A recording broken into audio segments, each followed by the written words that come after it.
साथ धनंजय का नाम है, आपका पूरा नाम बता दीजिए। सिंगर जी हैं, नाम नहीं जानते तो कैसे? धनंजय जी नाम जानते हैं, लेकिन उसके आगे क्या लगाते हैं वो नहीं पता है नाम को, बताइए।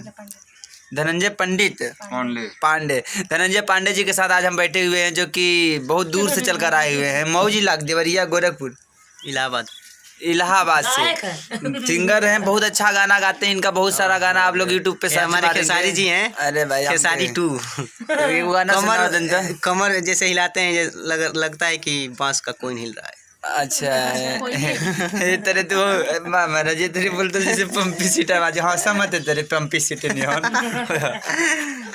गाना गाइए ना एगो, भुलवाइए मत, इधर गाना गाइए यार। हम सच में लाइव है अभी, क्योंकि मेरा ब्लॉग चैनल है, आपको पता नहीं है, उस पे डालेंगे। हाँ ठीक है, वो गाइए गाना एगो। कौन सा गाना सुनना कोई भी गाइए, गाना का नाम सैड सॉन्ग गाइए, दिल टूटा हुआ है। एगो शायरी जानते हैं आप? शायरी जानते हैं? कहिए शायरी। शायरी बोले हैं? हाँ। अपनों ने हाँ जहर का जाम दे दिया, हाँ अपनों ने जहर का जाम दे दिया, गैरों ने बेवफा नाम दे दिया।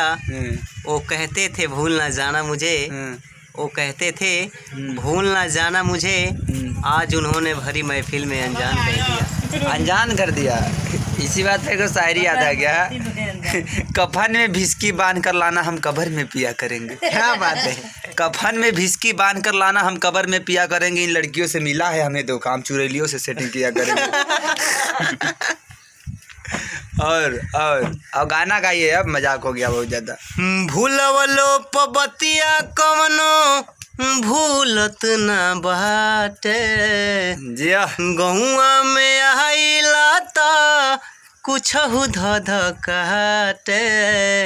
भूलवलो पबतिया कवनो भूलत ना बाटे, गहुआ में आइला ता कुछ धध काटे।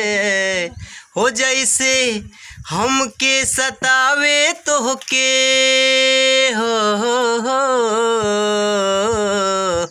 कि जैसे हमके सतावे तोहके सतावेला कि नाए जान, तोहरो के याद हमर आवेला कि नाए जान, तोहरो के याद हमर आवेला कि ना।